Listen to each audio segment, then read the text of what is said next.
Hello and welcome back to the virtual classroom. I'm your host, Dr. Olmsted. As you can see, today's topic is part B of our lecture on absolutism in Eastern Europe. Now, as always, take a moment, hit pause on this video, jot down the rest of the lecture outline, starting with Russia, and pay attention to the rest of those key terms at the left. You got it? Let's get started. Now, we left off with this development of three new kingdoms, empires within Eastern Europe, all striving to achieve absolutism. And they will to varying degrees. We talked about both Prussia and Austria that are beginning to replace those three aging empires. But we have one more to talk about, and that is Russia. So let's talk about the great, the terrible, and, well, the rest. So let's talk about Russia for a minute. Now you see, let's talk about some background first. In the 13th century, you might remember that Mongols from Asia had invaded Eastern Europe and had ruled the Eastern Slavic nations for over 200 years.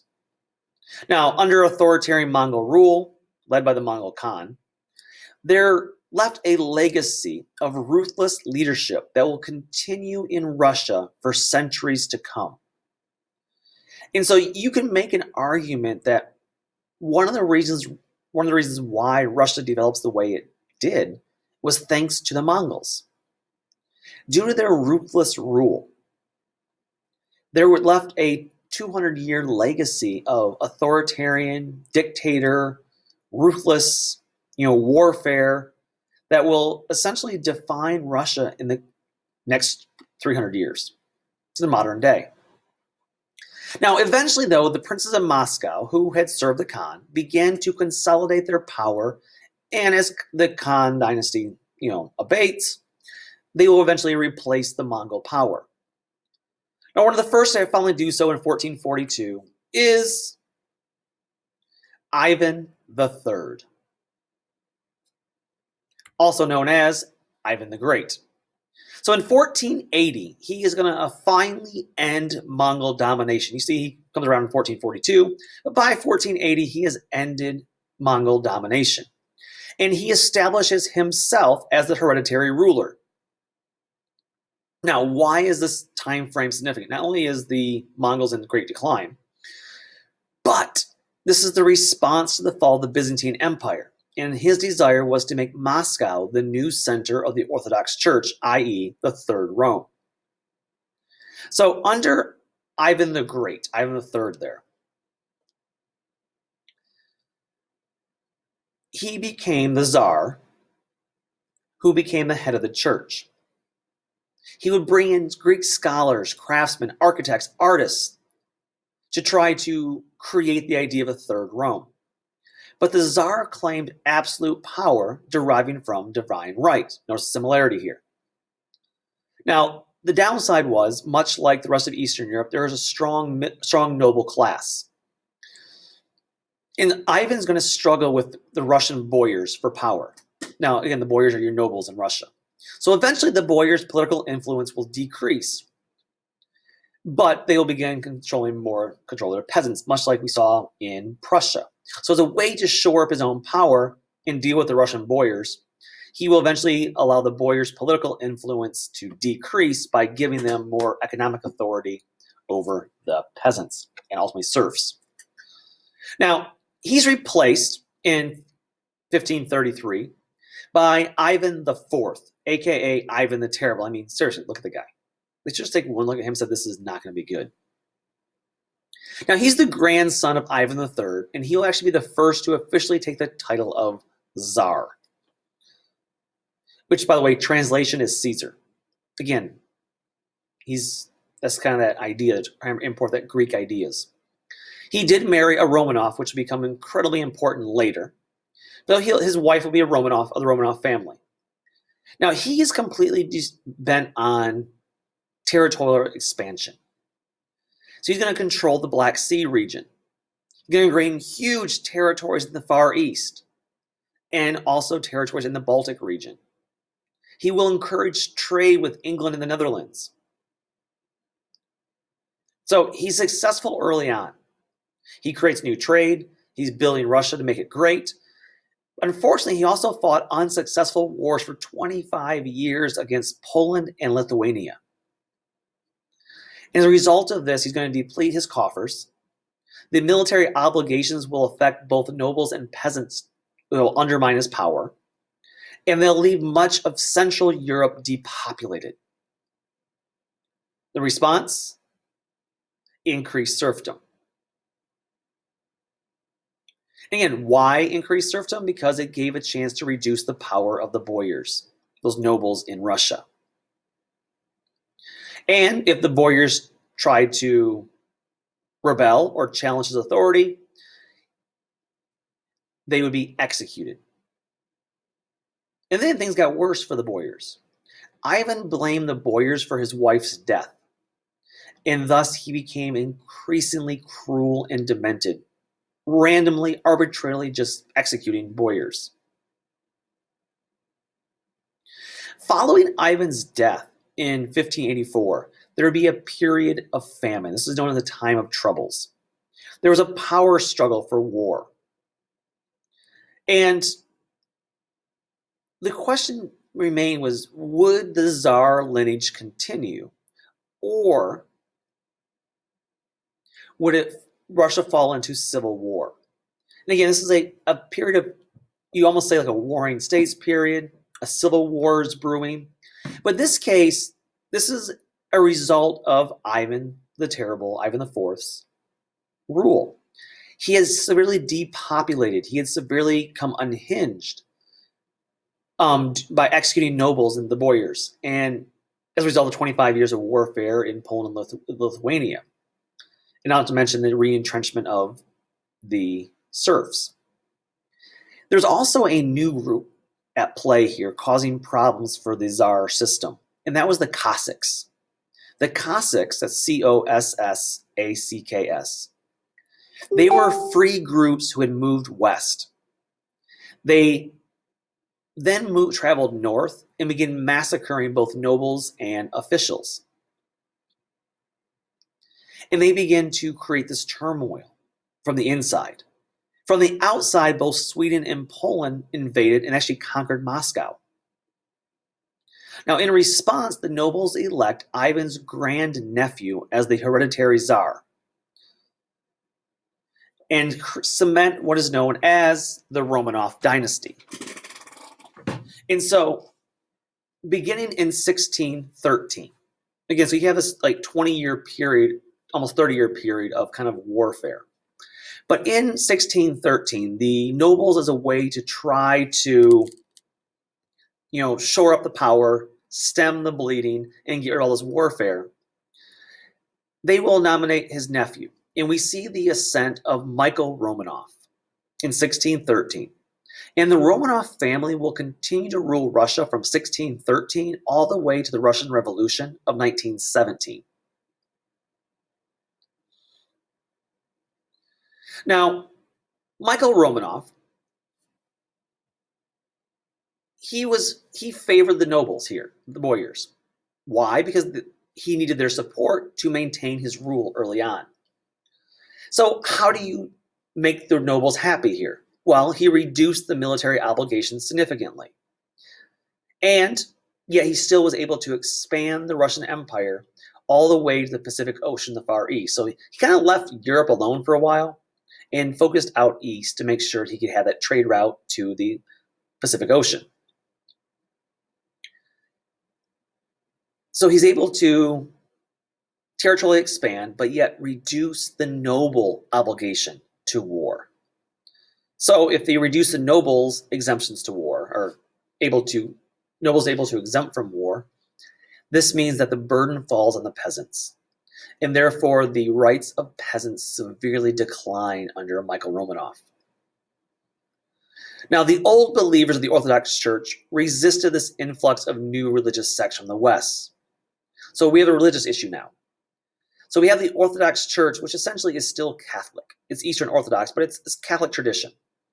And they are resisting the influx of new religious sects, including like Lutheranism and Calvinist. In protest of these new so-called, heathen religions, Lutherans and Calvinists, moving in 20,000 of these old believers burned themselves to death over 20 years. Well, I'll give them commitment levels here, but not quite that's the most effective use of their life. But despite this, there's a tremendous amount of Western influence gaining in Russia. Western books begin to be translated into Russian. New skills and technology, clothing and custom, such as men trimming their beards. Why have a scraggly beard? Let's go back to the picture real quick. Why have a scraggly beard like this when you can be much more refined like this? So the idea that Western culture, Western influence, whether it's writing, whether it's literature, whether it is, clothing and even facial features, things of beauty. In 1649, you actually get the first Russian translation of the Bible. By 1689, Russia becomes the world's largest country. Russia itself was 3 times the size of Europe. Now, who really takes it off here is Peter the Great. Now, Peter the Great takes over as a very young boy. And while he's young, he's not ready to be king yet, his sister Sophia rules as his regent in his early life. Unfortunately, she gets a little power hungry, and she actually plots to kill him. Now, Peter, being great that he is, he didn't just kill her in response. Instead, he forced her and banished her into a monastery. And he began ruling in his own right at age 22. Now, he was nearly 7 feet tall, and it was said he was so strong that he could bend a horseshoe with his bare hands. This man was ripped. Now, his number one concern actually was military power, but it was looking westward as well.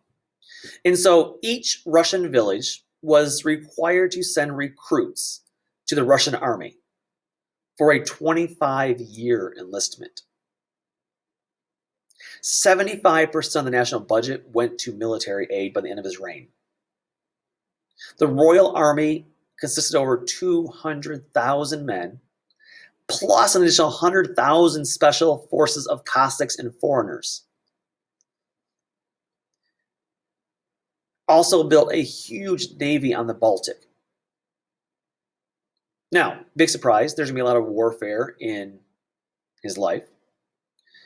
There's the Great Northern War in 1700. It'll be Russia with allies of Saxony, Denmark, and Poland to fight against Sweden. That will end in the Treaty of Nystad in 1721, where Russia will gain Latvia and Estonia. Why does someone want these small, kind of almost intimate nations? Well, they are what he called a window on the west to the Baltic Sea. In other words, Russia was landlocked from the rest of Europe. They had no outlet to get to the Baltic Sea and thus trade with Germany, Prussia, England, France. There was no way to get there by sea. So on the east side, they're fine. They have the Pacific Ocean, but there's nobody to trade with there. And so if he wants to become a major economic world player in Europe, you need that access to the trade routes starting with the Baltic Sea for them because they're on the northern side. And that will eventually get them, obviously, a passageway to the Atlantic. So why is his focus on this? Well, he wants to make Russia great. He needs these trade routes. And as a young boy, he had traveled west to study technology and culture. And while military technology does become his number one focus, he will also import huge, substantial numbers of Western technicians and craftsmen to build factories. He will use that window to the west not only for trade, but as a way to keep his eye on what's going on in new technology, to modernize Russia. And because this is still Eastern Europe, serfs then will move, some of them will get a chance to move from the farms and fields to serfdom in factories, essentially as an enslaved form of labor. He's able to do this because, again, workers can be bought and sold between factories, which most of these are state-regulated monopolies. So it's not necessarily state-owned, but state-regulated. In other words, they are the ones who are allowing these monopolies to take place, and thus the business owners owe their allegiance to the state. Again, he's able to rule by decree. He's controlling the peasants. He's controlling the nobles.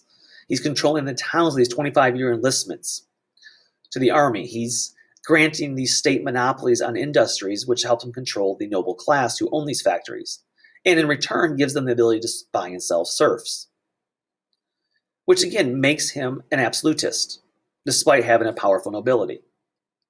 So theoretically, yes, he's ruling by decree, makes him absolutist. He theoretically owns all the land. The nobles and peasants, therefore, serve the state, and thus there are no representative government bodies. Notice this is very kind of archetypical of Russia going forward. There's no real representation. The leader of the country rules by decree. They are an absolutist monarch, and we see that going through into the 20th century. He also employed the Russian secret police to crush any opponent of the state. And he turned the Orthodox Church into a government department in 1700. So yeah, there's still religion, but it is run as a state department for state propaganda and to control the people. And all his grand achievement was St. Petersburg. It becomes the capital. Notice, St. Petersburg is not centrally located. It's on the west because he wanted that window to the west. He wanted that ability to maintain ties to the west in Western Europe. He's always looking westward. And this, of course, is considered one of Peter's crowning achievements. He wanted to create a city similar to Versailles or Amsterdam. By his death, the city of St. Petersburg was the largest city in Northern Europe. 75,000 people lived there. Now, construction began in 1703. Peter ordered many noble families to move to the city and to build their homes there according to Peter's plans. Notice the control. So again, much like Versailles, where the nobles had to live in the royal court. Well, this is not the royal court here, but live in the city, build their houses according to his design. Merchants and artisans were ordered to live in the city to build it. He's controlling the population. And peasants were conscripted to heavy labor for the city's construction. Scholars estimate that nearly 100,000 people may have died, peasants, in constructing the city. Now, there's a lot of death, a lot of military. But he's known as Peter the Great because his reforms will modernize Russia and bring it closer to the European mainstream.